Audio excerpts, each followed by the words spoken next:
This is the last day I look like someone who doesn't believe in herself. This is day one of me getting my life together publicly, which feels unnecessary, vulnerable, and slightly humiliating. But clearly in private wasn't working for me.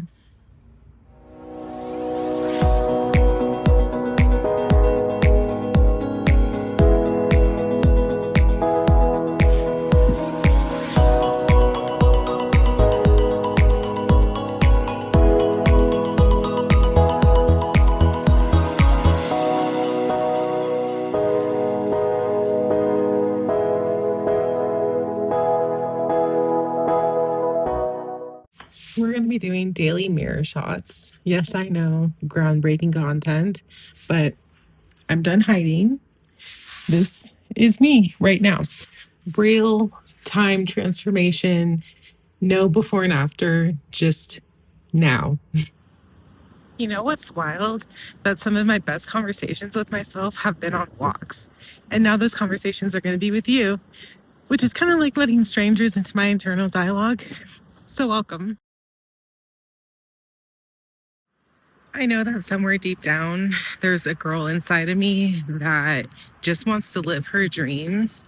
But the problem for me has always been dreams come with a price, and that price is discipline.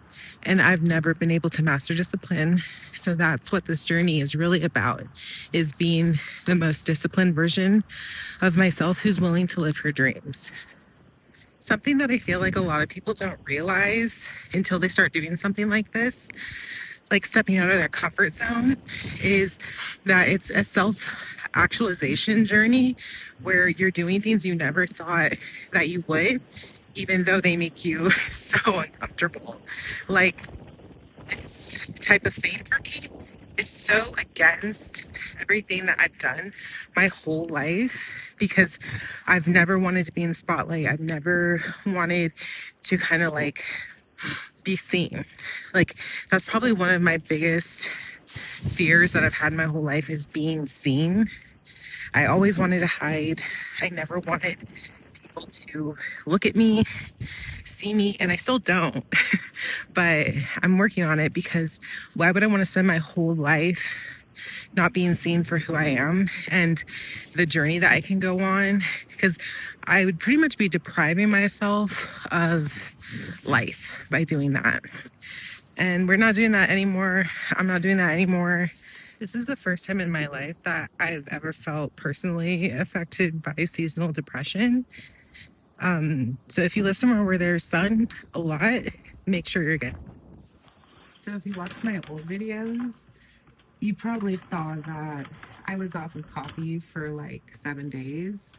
And just recently, I think it was like a day before I went to Vail, I messed up and I did have a few days of a slip up. So I think what that taught me, at first I thought, well, maybe I should just keep drinking coffee, and maybe I went off of it too soon, or whoa, that is way too many. Yeah, I was like, maybe I just went off of it too soon. Like, maybe I need to take it easy, sort of like not go off of it so quickly. But then the more I thought about it, I was like, if I'm going to be all about this thing, I need to take these losses as just like signs that like I'm resistant to change, because I've always been resistant to change.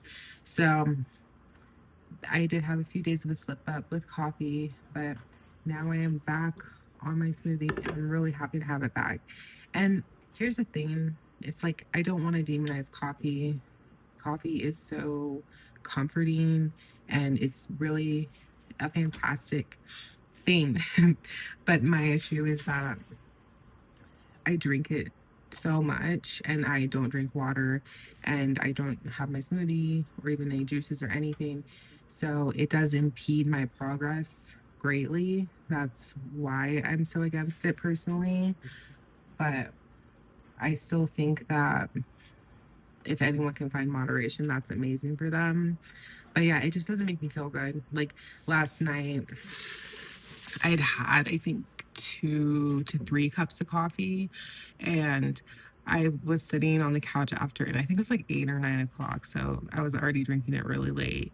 And my stomach felt so terrible. Like I literally felt like I was gonna throw up. I laid in bed for like hours just trying to like not feel sick.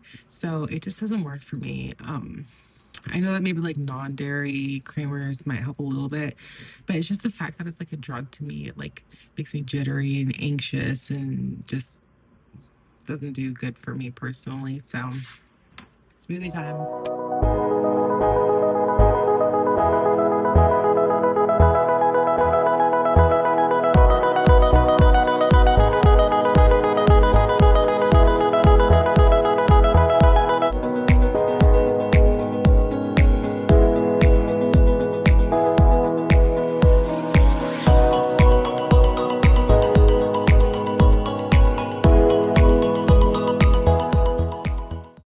For dinner, I'm doing pesto pasta because apparently you can't rebuild your life on iced coffee.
So that was day one of me getting my life together publicly, which means if I were to disappear tomorrow, that would probably be even more embarrassing.